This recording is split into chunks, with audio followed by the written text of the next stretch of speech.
ഈ ഒരു വീഡിയോ നിങ്ങൾ നീറ്റിന്റെ പ്രീവിയസ് ഡേ കണ്ടാലും അല്ലെങ്കിൽ ലാസ്റ്റ് 6 days ബിഫോർ കണ്ടാലും അല്ലെങ്കിൽ ലാസ്റ്റ് 3 days ബിഫോർ കണ്ടാലും നിങ്ങൾക്ക് വർത്തായിരിക്കും. 650 മാർക്ക് വേണമെന്നുണ്ടെങ്കിൽ തീർച്ചയായിട്ടും ഈ ഒരു വീഡിയോ നിങ്ങൾ ഫോളോ ചെയ്ത് കഴിഞ്ഞാൽ വളരെ സിമ്പിൾ ആയിട്ട് 680+ മാർക്ക് കിട്ടും. ഞാൻ പറയുന്നത് പോലെ ഈ ലാസ്റ്റ് 6 ദിവസം നിങ്ങൾ അല്ലെങ്കിൽ ലാസ്റ്റ് 5 ദിവസം അല്ലെങ്കിൽ ലാസ്റ്റ് 3 ദിവസം ചെയ്ത് കഴിഞ്ഞാൽ നിങ്ങൾക്ക് സിമ്പിളായിട്ട് വളരെ സിമ്പിളായിട്ട് കിട്ടും. കാര്യം ഞാൻ 2023 നീറ്റ് ക്രാക്ക് ചെയ്തപ്പോൾ ഈ ഒരു മെത്തേഡാണ് ഉപയോഗിച്ചിട്ടുണ്ടായിരുന്നത്. അപ്പോൾ ഞാൻ പറയുന്ന കാര്യങ്ങളൊക്കെ നിങ്ങൾ ഫോളോ ചെയ്താൽ മതി. അപ്പോൾ ഞാൻ നിങ്ങളോട് പറഞ്ഞതാണ് 1 മാസം നിങ്ങളുടെ കൂടെ വീഡിയോ ചെയ്തിട്ട് കംപ്ലീറ്റ് ആയിട്ട് നിങ്ങൾ വീഡിയോ ചെയ്തിട്ട് നിങ്ങളുടെ കൂടെ ഉണ്ടാവും എന്നുള്ളത്. അപ്പോൾ ഇതൊരു അടുത്ത വീഡിയോ ആണ്. നിങ്ങളെ സപ്പോർട്ട് ചെയ്യുന്ന, നിങ്ങളെ മോട്ടിവേറ്റ് ചെയ്യുന്ന അടുത്ത വീഡിയോ ആണ്. അപ്പോൾ നിങ്ങൾ ഇതിന് തരുന്ന സപ്പോർട്ട് എന്ന് പറഞ്ഞു കഴിഞ്ഞാൽ ലൈക്കാണ്. അപ്പോൾ വീഡിയോ കാണുന്ന എല്ലാവരും തന്നെ ലൈക്ക് ചെയ്ത് സപ്പോർട്ട് ചെയ്യുക. കാര്യം നിങ്ങളുടെ ലൈക്കും സപ്പോർട്ട് കൊണ്ടാണ് നമ്മൾ ഒരുപാട് വീഡിയോസ് ചെയ്യുന്നത്. അതുപോലെ തന്നെ സബ്സ്ക്രൈബും ചെയ്യുക. നിങ്ങൾ മസ്റ്റായിട്ട് സബ്സ്ക്രൈബ് ചെയ്യുക. അപ്പോൾ അടിപൊളി വീഡിയോസ് നമ്മൾ ഇനിയും പോസ്റ്റ് ചെയ്യും. ഈ പിന്നെ വീഡിയോസ് മാത്രമല്ല ഒരുപാട് എന്താ പറയുക MBBS related videos, MBBS vlogs, പല വീഡിയോസ് നമ്മൾ ഇനി വരാനുണ്ട്. അപ്പോൾ ഇപ്പോൾ നീറ്റൊക്കെ ക്രാക്ക് ചെയ്യാൻ പോവാണ് നിങ്ങൾ അല്ലേ. അപ്പോൾ ഒരുപാട് നിങ്ങൾക്ക് ഹെൽപ്ഫുൾ ആവുന്ന ഒരുപാട് വീഡിയോസൊക്കെ വരുന്നുണ്ട്. ഓക്കെ, നിങ്ങൾ വീഡിയോ കംപ്ലീറ്റ് ആയിട്ട് കാണാൻ നോക്കുക. വീഡിയോൻ്റെ ലാസ്റ്റിൽ മെമോനീറ്റിനെ കുറിച്ചിട്ട് കുറച്ച് കാര്യങ്ങൾ പറയുന്നുണ്ട്, മെമോനീറ്റിൻ്റെ പുതിയ ഫീച്ചേഴ്സും കാര്യങ്ങളൊക്കെ. അപ്പോൾ നിങ്ങൾ വീഡിയോ ലാസ്റ്റ് വരെ സ്കിപ്പ് ചെയ്യാതെ തന്നെ വാച്ച് ചെയ്യാം. അപ്പോൾ നമുക്ക് ശരിക്കും ലാസ്റ്റ് 6 ദിവസം നമ്മുടെ കയ്യിൽ ബാക്കിയുള്ളത്. ചൊവ്വ, ബുധൻ, വ്യാഴം, വെള്ളി, ശനി. നമുക്ക് 5 ദിവസമാണ് ശരിക്കും പഠിക്കാൻ കിട്ടുന്നത്. പിന്നെ ഞായറാഴ്ച കുറച്ച് രാവിലെയും പഠിക്കും. അതുപോലെ തന്നെ നിങ്ങളിപ്പോൾ വീഡിയോ കാണുന്നത് തിങ്കളാഴ്ചയാണെങ്കിൽ നിങ്ങൾ എന്ത് ചെയ്യാൻ പറ്റും, നിങ്ങൾക്ക് ആ ഒരു ഗ്യാപ്പിലും കൂടി ഉള്ള ടൈമും കൂടി പഠിക്കാം. അപ്പോൾ ഏകദേശം ഒരു 6 ദിവസം നമുക്ക് മാത്രമേ ബാക്കിയുള്ളൂ. അപ്പോൾ ഈ ഒരു 6 ദിവസത്തിനുള്ളിൽ നിങ്ങൾ എന്തൊക്കെയാണ് ചെയ്യേണ്ടത് എന്നുള്ളത് ഞാൻ പറഞ്ഞുതരാം. ഇത് നിങ്ങൾ ഫോളോ ചെയ്ത് കഴിഞ്ഞാൽ ഉറപ്പായിട്ട് നിങ്ങൾക്ക് എന്ത് ചെയ്യാൻ പറ്റും, നല്ല സ്കോർ ഉണ്ടാക്കിയെടുക്കാൻ പറ്റും എന്നുള്ള കാര്യത്തിൽ യാതൊരു സംശയവും വേണ്ട. ഓക്കെ, അപ്പോൾ ഫസ്റ്റ് ഓഫ് ഓൾ ഞാൻ പറയുന്നത്, നിങ്ങളിപ്പോൾ ലാസ്റ്റിലേക്ക് 3 എക്സാം എഴുതണം. വെറും 3 എക്സാം നിങ്ങൾ എഴുതിയാൽ മതി. പിന്നെ ബാക്കിയുള്ളതൊക്കെ നിങ്ങൾക്ക് അഡീഷണലി നിങ്ങൾക്ക് വേണമെന്നുണ്ടെങ്കിൽ എഴുതാം. ഈ ഒരു 3 എക്സാം എന്ന് പറഞ്ഞു കഴിഞ്ഞാൽ, ഞാൻ പറഞ്ഞല്ലോ 3 എക്സാം എന്ന് പറഞ്ഞു കഴിഞ്ഞാൽ, ഇപ്പോൾ നിങ്ങളിപ്പോൾ ചൊവ്വാഴ്ച 2 എക്സാം എഴുതുക. 2 എക്സാം നിങ്ങൾ എന്താ പറയുക ട്യൂസ്ഡേ എഴുതുക. 2 എക്സാം ചൊവ്വാഴ്ച എഴുതുക. അതുപോലെ തന്നെ ബുധനാഴ്ച ഒരു എക്സാം എഴുതാം. വെനസ്ഡേ എന്ത് ചെയ്യുക, ഒരു എക്സാം എഴുതാം. അല്ലെങ്കിൽ നിങ്ങൾ വേറെ കാര്യം ചെയ്യാം, ചൊവ്വാഴ്ച ഒരു എക്സാം എഴുതുക. എക്സാം രീതിയിൽ എഴുതാം. ഒരു ക്വസ്റ്റ്യൻ പേപ്പറിന്റെ ഹാഫ് എന്ത് ചെയ്യുക, ക്വസ്റ്റ്യൻ പേപ്പറിന്റെ ഹാഫ് നിങ്ങൾ എക്സാം രീതിയിൽ വേണ്ട, ബാക്കിയുള്ളത് എക്സാം രീതിയിലല്ലാതെ തന്നെ സോൾവ് ചെയ്യുക ചൊവ്വാഴ്ച തന്നെ. പിന്നെ ഇതിന്റെ ബാക്കിയുള്ളത് ബുധനാഴ്ച എന്ത് ചെയ്യുക, ബാക്കിയുള്ള 0.5 സോൾവ് ചെയ്യുക, അതിന്റെ ഹാഫ് സോൾവ് ചെയ്യുക, പിന്നെ ഒരു എക്സാം രീതിയിലും എഴുതുക. അപ്പൊ അങ്ങനെ ഏകദേശം ഈ ഒരു 2 ദിവസം കൊണ്ട് 3 എക്സാം നിങ്ങൾ എഴുതി. 3 എക്സാം എന്ന് പറഞ്ഞു കഴിഞ്ഞാൽ 180 × 3 എത്രയാണ്, അത്രയും ക്വസ്റ്റ്യൻസ് അല്ലേ. അപ്പോൾ നിങ്ങൾ ഒരുപാട് ക്വസ്റ്റ്യൻസ് 180 × 3 ക്വസ്റ്റ്യൻസ്, അതായത് ഒരുപാട് ക്വസ്റ്റ്യൻസ് നിങ്ങൾ എന്ത് ചെയ്തിട്ടുണ്ട്, കണ്ടിട്ടുണ്ട്. അപ്പോൾ ഏകദേശം നിങ്ങൾക്ക് ഒരു കോൺഫിഡൻസ് ബൂസ്റ്റിംഗ് എക്സാംസ് ആയിരിക്കും. ഇത് എന്താ വെച്ചാൽ ഈ ലാസ്റ്റ് ടൈമിലൊക്കെ നിങ്ങൾക്ക് ഒരുപാട് ക്വസ്റ്റ്യൻസ് ഒക്കെ കണ്ടു എന്നുള്ളത് നിങ്ങൾക്ക് എന്താ പറയുക, അങ്ങനെ ഒരുപാട് ക്വസ്റ്റ്യൻസ് ചെയ്തിട്ടുണ്ടല്ലോ എന്നുള്ളതൊക്കെ നിങ്ങൾക്ക് എന്താ പറയുക നിങ്ങൾ മനസ്സിലുണ്ടാവും. അതുവഴിയൊക്കെ നിങ്ങൾ ഹൈലി മോട്ടിവേറ്റഡ് ആവും. പിന്നെ നിങ്ങൾക്ക് എന്തൊക്കെയാണുള്ളത് വെച്ച് കഴിഞ്ഞാൽ, ബുധനാഴ്ച കഴിഞ്ഞു, പിന്നെ വ്യാഴം, വെള്ളി, ശനി, 3 ഡേ ഉണ്ട് അല്ലേ. വ്യാഴം, വെള്ളി, ശനി, മനസ്സിലായോ? ബുധന കഴിഞ്ഞു, വ്യാഴം, വെള്ളി, ശനി. അപ്പോൾ ഈ ശനിയാഴ്ച ഇതിൽ ഉള്ള 3 ദിവസം ബാക്കിയുണ്ട്. അതിലുള്ള 2 ദിവസം നിങ്ങൾ വളരെ ക്രൂഷ്യലാണ്. ഈ 2 ദിവസം കൊണ്ട് ബയോളജി ഫുള്ളായിട്ട് റീഡ് ചെയ്യുക. 2 ദിവസം കൊണ്ട് ബുക്ക് 1ഉം ബുക്ക് 2ഉം കംപ്ലീറ്റ്ലി റീഡ് ചെയ്യുക. ടൈം കിട്ടും, ഒരു 14 മണിക്കൂർ അല്ലെങ്കിൽ 15 മണിക്കൂറൊക്കെ നിങ്ങൾ റീഡ് ചെയ്ത് കഴിഞ്ഞാൽ അത് തീരും. ബയോളജി കംപ്ലീറ്റ് ആയിട്ട് റീഡ് ചെയ്യുക. ഓക്കെ, അതിൻ്റെ കൂടെ തന്നെ നിങ്ങൾക്ക് ഫിസിക്സ് അല്ല, കെമിസ്ട്രി ഇനോർഗാനിക് നിങ്ങൾക്ക് റീഡ് ചെയ്യാൻ പറ്റുകയാണെന്നുണ്ടെങ്കിൽ അത്രയും നല്ലതാണ്.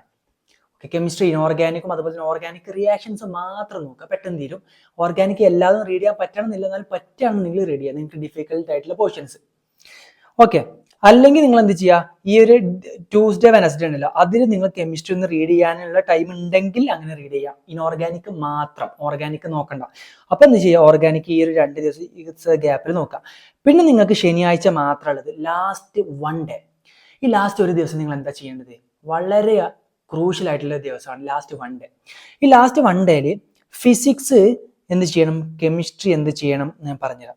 ഫിസിക്സ് എന്ന് പറഞ്ഞു കഴിഞ്ഞാൽ ഇക്വേഷൻസ് മാത്രം ഫുൾ ചാപ്റ്റർ റിവൈസ് ചെയ്യുക. ഒരു തവണ എല്ലാ കാര്യങ്ങളും മൈൻഡ് മാപ്പോ ഇക്വേഷൻ ബുക്കോ എടുത്തിട്ട് റിവൈസ് ചെയ്യുക. അതിൻ്റെ കൂടെ തന്നെ എഡ്ഡി കറന്റിന്റെ ഭാഗം തിയറി ഒന്ന് വായിക്കുക. EM വേവ്സ്, ഇലക്ട്രോമാഗ്നറ്റിക് വേവിന്റെ ഓരോ വേവിനെ കുറിച്ചിട്ടുള്ള കാര്യങ്ങളൊന്ന് വായിക്കുക. അത് നിങ്ങൾ ഷോർട്ട് നോട്ട് വെച്ചിട്ട് വായിച്ചാൽ മതി. അത്രയും കാര്യങ്ങൾ. പിന്നെ റെയിൻബോ ഫോർമേഷൻ വേണമെന്നുണ്ടെങ്കിൽ വായിക്കാം. ഓക്കെ, എത്ര കാര്യങ്ങൾ നോക്കിയാൽ മതി തിയറിക്ക്. Okay, chemistry, physical chemistry equations മാത്രം നോക്കുക. പിന്നെ ഇനോർഗാനിക് ഷോർട്ട് നോട്ട്, വളരെ ചെറിയ ഷോർട്ട് നോട്ട് നോക്കുക, പെട്ടെന്ന് തീരും. ഒരു ചാപ്റ്റർ 5 മിനിറ്റ് കൊണ്ടൊക്കെ തീരും. പിന്നെ ഓർഗാനിക് കെമിസ്ട്രി റിയാക്ഷൻസ് മാത്രം ഓടിച്ചു വിടുക. പിന്നെ ചെയ്തു. പിന്നെ ബയോളജി, നമ്മൾ ആൾറെഡി ബയോളജി 2 ദിവസം വെച്ചിട്ട് റീഡ് ചെയ്തിട്ടുണ്ട്. പിന്നെ ബയോളജി നിങ്ങൾ എന്താ ചെയ്യേണ്ടത് വെച്ച് കഴിഞ്ഞാൽ ലാസ്റ്റ് ഡേ ബിഫോർ എക്സാമിൽ എല്ലാ പേജും ജസ്റ്റ് ഒന്ന് മറച്ചു നോക്കിയിട്ട് ഓരോ പേജിലും നിങ്ങൾ ഹൈലൈറ്റ് ചെയ്ത് വെച്ചിട്ടുള്ള കാര്യം നോക്കുക. അതുപോലെ തന്നെ ആ പേജിൽ നിങ്ങൾ എക്സാമിന് ഫ്രീക്വന്റ് ആയിട്ട് ചോദിക്കുന്ന കാര്യങ്ങളും കൂടി നിന്ന് റിവൈസ് ചെയ്യാം. മനസ്സിലായോ? ഓക്കെ, അതുപോലെ തന്നെ പിന്നെ നിങ്ങൾക്ക് കിട്ടുന്നത് മെയ് 4 ആണ്. പിന്നെ നിങ്ങൾ ഒരു ദിവസം എന്ന് പറഞ്ഞു കഴിഞ്ഞാൽ അപ്പൊ അന്ന് അത്രയും കാര്യങ്ങൾ ചെയ്യാം. പിന്നെ ടൈം തീരും. പിന്നെ മെയ് 4 ഞാൻ പറയാം. അതിന് മുന്നേ നിങ്ങൾ ഏകദേശം പെട്ടെന്ന് ഉറങ്ങണം. നിങ്ങളിപ്പോൾ നോർമലി 6 മണിക്കൂർ ഉറങ്ങുകയാണെന്നുണ്ടെങ്കിൽ 7 മണിക്കൂർ ഉറങ്ങണം. 8 മണിക്കൂർ ഉറങ്ങുകയാണെന്നുണ്ടെങ്കിൽ 9 മണിക്കൂർ ഉറങ്ങണം. 8 മണിക്കൂറൊന്നും ആരും ഉറങ്ങൂല. 7 മണിക്കൂർ ഉറങ്ങുന്നുണ്ടെങ്കിൽ 8 മണിക്കൂർ, 1 മണിക്കൂർ കൂട്ടിയിട്ട് ഉറങ്ങാം. ഓക്കെ, അത് നിങ്ങൾക്ക് ഒരു ഉന്മേഷം കിട്ടാൻ വേണ്ടിയിട്ടാണ്. ഓക്കെ, പിന്നെ മെയ് 4 നിങ്ങൾക്ക് നേരത്തെ എണീക്കുന്നുണ്ടാവും. കാര്യം നമ്മുടെ ടെൻഷനും കാര്യങ്ങളൊക്കെ ഉണ്ടൊക്കെ നേരത്തെ എണീക്കും. അപ്പോൾ ഈ മെയ് 4 നിങ്ങൾ ചെയ്യേണ്ടതായിട്ടുള്ള കാര്യങ്ങൾ ഞാൻ പറഞ്ഞുതരാം. മെയ് 4 രാവിലെ എണീറ്റ് കഴിഞ്ഞാൽ നിങ്ങൾ നന്നായിട്ട് പ്രാർത്ഥിക്കുക, അത് ഓക്കെയാണ്. പിന്നെ നിങ്ങൾ ചെയ്യാനുള്ളത് പറ്റുകയാണെന്നുണ്ടെങ്കിൽ ബയോളജി, നിങ്ങൾ ഫോട്ടോസിന്തസിസും റെസ്പിറേഷനും പ്ലാന്റ്സും ഒക്കെ ആ ATP കാൽക്കുലേഷന് സൈക്കിൾസ് ഒക്കെ മറന്നു പോകുന്ന എല്ലാ കാര്യം ജസ്റ്റ് ഒന്ന് ഒരു അരമണിക്കൂർ കൊണ്ട് നോക്കുക. പിന്നെ ഒരു അരമണിക്കൂർ കൊണ്ട് ഫിസിക്സ് ഇക്വേഷൻസ് എല്ലാം ജസ്റ്റ് ഒന്ന് ഓടിച്ചു വിടുക. കെമിസ്ട്രി ഇക്വേഷൻസ് ഓടിച്ചു വിടുക. പറ്റുകയാണെന്നുണ്ടെങ്കിൽ ഡിഫിക്കൽട്ട് ആയിട്ടുള്ള ഏരിയാസിൽ നിന്ന് റിയാക്ഷൻസ് എല്ലാം നോക്കുക. കെമിസ്ട്രി, ഓർഗാനിക്, ഇത്ര കാര്യങ്ങൾ ചെയ്താൽ മതി. ഇത് രാവിലെ ഇത് ഏകദേശം 2 മണിക്കൂർ കൊണ്ട് തീർക്കണം. അല്ലെങ്കിൽ 1 മണിക്കൂർ, 1.5 മണിക്കൂർ കൊണ്ട് തീർക്കാൻ നോക്കും. 1.5 മണിക്കൂർ കൊണ്ട്. ഓക്കെ, ഒരു 6 മണിക്ക് തീർന്നു കഴിഞ്ഞാൽ ഒരു 7:30 തീരുമല്ലോ തുടങ്ങിക്കഴിഞ്ഞാൽ. അപ്പോൾ ഇത്ര കാര്യങ്ങളാണ് നിങ്ങൾ ചെയ്യേണ്ടത്. പിന്നെ അടിപൊളിയായിട്ട് എക്സാമിലോട്ട് പോവുക, സെറ്റാക്കി എക്സാം എഴുതുക. എക്സാം എഴുതി കഴിഞ്ഞാൽ നിങ്ങൾക്ക് മനസ്സിലാവും ഇത്രയും കാര്യങ്ങളൊക്കെ ചെയ്ത് കഴിഞ്ഞാൽ ഇത്ര ഉള്ളൂ, ഇത്രയും സിമ്പിളാണോ നീറ്റ് എന്നുള്ളത് നിങ്ങൾക്ക് ചിലപ്പോൾ എക്സാം എഴുതി കഴിഞ്ഞാൽ ഫീൽ ചെയ്യുന്നുണ്ടാവും. വീഡിയോ എൻഡ് ചെയ്യുന്നതിന് മുന്നേ ഞാൻ നിങ്ങൾക്ക് മെമോ നീറ്റിനെ കുറിച്ചിട്ട് കുറച്ച് കാര്യങ്ങൾ പറയാം. ഇപ്പം മെമോ നീറ്റ് എന്ന് പറഞ്ഞു കഴിഞ്ഞാൽ ഇപ്പം നിങ്ങൾക്ക് അറിയാലോ, ഇപ്പം ലാസ്റ്റ് ടൈമിൽ എന്ന് പറഞ്ഞു കഴിഞ്ഞാൽ NCERT റിവൈസ് ചെയ്യാം അല്ലേ. ഇപ്പം നീറ്റ് പ്രിപ്പറേഷനിൽ ഏറ്റവും കൂടുതലായിട്ടുള്ള ഇമ്പോർട്ടൻ്റ് എന്ന് പറഞ്ഞാൽ NCERT റിവിഷൻ ആണ്. റിവിഷൻ ചെയ്തില്ലെങ്കിൽ നിങ്ങൾക്ക് നീറ്റ് ക്രാക്ക് ചെയ്യാനുള്ള എന്ന് വെച്ചാൽ ഇമ്പോസിബിൾ ആണ്. പിന്നെ ഏറ്റവും ആയിട്ടുള്ള സ്മാർട്ട് വേ എന്ന് പറഞ്ഞു കഴിഞ്ഞാൽ ഹോൾ സിലബസ് റിവൈസ് ചെയ്യാൻ വേണ്ടിയിട്ട് മെമോ നീറ്റിൻ്റെ ഒരുപാട് പുതിയ പ്ലാൻസ് ഉണ്ട്. അവരുടെ ആപ്പ് പർച്ചേസ് ചെയ്ത് കഴിഞ്ഞാൽ ക്വസ്റ്റ്യൻ ബാങ്ക് അവൈലബിൾ ആണ്. അപ്പോൾ NCERT നിന്ന് ഓരോ ലൈനും ഓരോ ക്വസ്റ്റ്യൻ ആക്കിയിട്ട് അവർ സെറ്റ് ആക്കിയിട്ടുണ്ട്. അപ്പോൾ അതിൽ ഏകദേശം ഒരു 30K+ ക്വസ്റ്റ്യൻസ് നിങ്ങൾക്ക് അവരുടെ ക്വസ്റ്റ്യൻ ബാങ്കിൽ നിന്ന് തന്നെ കിട്ടും എന്നുള്ളതാണ്. അതുപോലെ തന്നെ ക്വിക്ക് നോട്ട്സ് അവൈലബിൾ ആണ്. ഈ ക്വിക്ക് നോട്ട്സ് വഴി നിങ്ങൾക്ക് ബയോളജി ഒക്കെ എഫക്റ്റീവ് ആയിട്ട് റിവൈസ് ചെയ്യാൻ പറ്റും. എന്താ പറയുക, പെട്ടെന്ന് റിവൈസ് ചെയ്യാൻ വേണ്ടി. ഈ ബയോളജിന്റെ കേസാണെന്നുണ്ടെങ്കിൽ ഇപ്പോൾ NCERT ആണ് ഇമ്പോർട്ടൻ്റ് ആയിട്ടുള്ള കാര്യം. അപ്പോൾ NCERT നിന്നുള്ളതൊക്കെ എല്ലാ കാര്യങ്ങളും അവർ നോട്ടാക്കിയിട്ട് സെറ്റാക്കിയിട്ട് ചെറിയൊരു നോട്ടാക്കിയിട്ട് നിങ്ങൾക്ക് എന്ത് ചെയ്യാൻ പറ്റും, പെട്ടെന്ന് നോക്കിയാൽ ഗ്രാസ്പ് ചെയ്തെടുക്കാൻ പറ്റും. ഓക്കെ, പിന്നെ ഫിസിക്സിനും കെമിസ്ട്രിയും നമ്മൾ അതിനെ കുറിച്ചൊന്ന് കമ്പയർ ചെയ്യണമെന്നുണ്ടെങ്കിൽ അപ്പോൾ അതിന് എല്ലാ ചാപ്റ്ററും ഒരു എന്താ പറയുക, ഒരു സിംഗിൾ പേജിൽ സമ്മറൈസ് ചെയ്തിട്ടുണ്ട്. അപ്പോൾ നിങ്ങൾക്ക് എഫക്റ്റീവായിട്ട് അത് വായിക്കാനും നോക്കാനും പറ്റും. ഓക്കെ, അതുപോലെ തന്നെ the focus on high weightage chapter and concept based questions. അതുപോലെ തന്നെ വേറെ കാര്യം പറയാനുള്ളത്, ബ്രഹ്മാസ്ത്ര റിവിഷൻ പത്രിക ഉണ്ട്. ഇതുവഴി നിങ്ങൾക്ക് വളരെ ഡീറ്റെയിൽ ആയിട്ട് പെട്ടെന്ന് തന്നെ റിവിഷൻ ചെയ്യാനൊക്കെ നിങ്ങൾക്ക് നന്നായിട്ട് ഈ ലാസ്റ്റിലേക്കൊക്കെ ഹെൽപ്പ് ചെയ്യുന്ന ഓരോ കാര്യങ്ങളാണ്. ഈ ലാസ്റ്റിലേക്ക് റിവിഷനാണ് ചെയ്യേണ്ടത്, നിങ്ങളോട് പറഞ്ഞതാണ് ഞാൻ ഓൾറെഡി. പിന്നെ PYQs, ശരിക്കും നിങ്ങൾ 6 ഇയറിന്റെ PYQ ചെയ്യാനുള്ള ടൈമേ നിങ്ങൾക്ക് ഉള്ളൂ. ഇപ്പൊ ടൈം ഉണ്ടെങ്കിൽ ഒരു 30 വർഷത്തെ PYQ ചെയ്യുന്നതിനെ കൊണ്ട് പ്രശ്നങ്ങളൊന്നുമില്ല. പക്ഷെ അതിന് ടൈം ഉണ്ടാവാൻ ചാൻസ് കുറവാണ്. അതെന്ത് ചെയ്യുക, നിങ്ങൾ 6 വർഷത്തെ PYQ ചെയ്യാം. ഓക്കെ, പിന്നെ PYQ മാർക്ക്ഡ് NCERT ഉണ്ട്. ആ ഒരു സെക്ഷൻ കൂടി ഉണ്ട്, PYQ മാർക്ക്ഡ് NCERT. ഇതെന്താ വെച്ച് കഴിഞ്ഞാൽ ഇപ്പോൾ NCERT ഇങ്ങനെ വായിച്ചു പോകുമ്പോൾ അതിലുള്ള ഓരോ പ്രീവിയസ് ഇയറിൽ ചോദിച്ചിട്ടുള്ള സെന്റൻസസ് ഒക്കെ അതിൽ ഹൈലൈറ്റ് ചെയ്ത് വെച്ചിട്ടുണ്ടാവും. അത് ക്ലിക്ക് ചെയ്ത് കഴിഞ്ഞാൽ ആ ചോദ്യം നമുക്ക് കിട്ടും. അപ്പോൾ നമുക്ക് പാരലലി എന്ത് ചെയ്യാൻ പറ്റും, ക്വസ്റ്റ്യൻസ് ചെയ്ത് പോകാൻ പറ്റും. മനസ്സിലായില്ലേ? പിന്നെ mock test, Brahmastra test series ഉണ്ട്. കഴിഞ്ഞ വർഷം 680 മാർക്കാണ് ഈ ഒരു ബ്രഹ്മാസ്ത്ര ടെസ്റ്റ് സീരീസ് വഴി ചോദിച്ചിട്ടുള്ളത്. ഓക്കെ, അപ്പോൾ പിന്നെ ഇതിൽ ഫുൾ ലെങ്ത് ടെസ്റ്റുകൾ ഉണ്ട്, പിന്നെ പാർട്ട് വൈസ് ടെസ്റ്റ് ഉണ്ട്, ഫുൾ ലെങ്ത് ടെസ്റ്റ്, എല്ലാ ടെസ്റ്റുകളും ഉണ്ട്. പിന്നെ നിങ്ങൾക്ക് മിസ്റ്റേക്ക് അനലൈസ് ചെയ്യാൻ പറ്റും, നിങ്ങളെ വീക്ക് ഏരിയ നിങ്ങൾക്ക് നോക്കാൻ പറ്റും.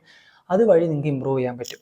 അതുപോലെ തന്നെ ഫോർമുല സെക്ഷൻസ് അവൈലബിൾ ആണ്. പിന്നെ അതുപോലെ തന്നെ ഫുൾ റിവിഷൻ അൽഗോരിതം സെക്ഷൻ ഉണ്ട്, നിങ്ങളെ പ്രിപ്പറേഷനെ ഗൈഡ് ചെയ്യാൻ വേണ്ടിയിട്ട്. അതുപോലെ തന്നെ PYQ ബുക്ക് പ്രൊവൈഡ് ചെയ്യുന്നത് അഫോർഡബിൾ ആയിട്ട് നിങ്ങൾക്ക് പർച്ചേസ് ചെയ്യാൻ പറ്റും. പ്രീവിയസ് ഇയർ ക്വസ്റ്റ്യൻ ചെയ്യാൻ വേണ്ടിയിട്ടുള്ള ബുക്കാണ് NTA PYQ ബുക്ക് എന്ന് പറഞ്ഞിട്ട്. Okay, ready. പിന്നെ മെമോ നീറ്റ് ഈ വർഷം ക്ലെയിം ചെയ്യുന്നതെന്ന് വെച്ച് കഴിഞ്ഞാൽ 99% ക്വസ്റ്റ്യൻസും അവരുടെ ടെസ്റ്റ് സീരീസിൽ നിന്ന് വരുന്നതാണ് അവർ ഈ വർഷം ക്ലെയിം ചെയ്യുന്നത്. ഓക്കെ, അപ്പോൾ നമുക്ക് നോക്കാം. അതന്നെ ആയിരിക്കും. കാര്യം കഴിഞ്ഞ വർഷം 650 മാർക്കോളം വന്നിട്ടുണ്ട്. പിന്നെ ഇത് കിട്ടാൻ വേണ്ടിയിട്ട് നിങ്ങൾ തീർച്ചയായിട്ടും അവരുടെ ആപ്പ് ഡൗൺലോഡ് ചെയ്യുക. ഡിസ്ക്രിപ്ഷനിൽ ലിങ്കും കാര്യങ്ങളൊക്കെ കൊടുത്തിട്ടുണ്ട്. പിന്നെ വേറൊരു ഇമ്പോർട്ടൻ്റ് ആയിട്ടുള്ള കാര്യം പറയാനുള്ളത്, നീറ്റ് 2026 വേണ്ടിയിട്ട് പ്രിപ്പയർ ചെയ്യുന്ന ഏറ്റവും വലിയ ഇമ്പോർട്ടൻ്റ് അപ്ഡേറ്റ് ആണ്. അവർ ഒരു 44 week structured revision plan set ആക്കിയിട്ടുണ്ട്.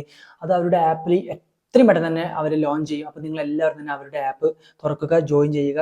നീറ്റ് 2026 റിപ്പീറ്റ് ചെയ്യുന്നവർക്ക് വേണ്ടിയിട്ടുള്ള ഏറ്റവും ബെസ്റ്റ് പ്ലാൻ ആണിത്. ഓക്കെ, അപ്പോൾ നിങ്ങൾ ആപ്പ് തുറക്കുക, ഡൗൺലോഡ് ചെയ്യുക, കാര്യങ്ങൾ നോക്കുക. പിന്നെ ഇത് പർച്ചേസ് ചെയ്യാൻ വേണ്ടിയിട്ടുള്ള എല്ലാ ഡീറ്റെയിലും എല്ലാ കാര്യങ്ങളും ഞാൻ ഡിസ്ക്രിപ്ഷനിൽ കൊടുത്തിട്ടുണ്ട്. അപ്പോൾ നേരെ ഡിസ്ക്രിപ്ഷൻ ചെക്കൗട്ട് ചെയ്യുക, അവരുടെ ആപ്പ് തുറക്കുക, കാര്യങ്ങൾ സെറ്റ് ആക്കുക. ഓക്കെ, ഇത്ര കാര്യങ്ങളാണ് പറയാനുള്ളത്. അപ്പോൾ നിങ്ങൾ ഉഷാറായിട്ട് പഠിക്കുക. കാര്യം ലാസ്റ്റ് ടൈമാണ്, ഒരുപാട് അവർ ഇരുന്ന് പഠിച്ചാലേ നീറ്റ് ക്രാക്ക് ചെയ്യാൻ പറ്റുള്ളൂ. 14 അല്ലെങ്കിൽ 15 മണിക്കൂർ പഠിക്കണമെന്ന് യാതൊരു പ്രശ്നമില്ല. ഒരു 6 ദിവസമല്ലേ, ഉഷാറായിട്ട് പഠിക്കുക.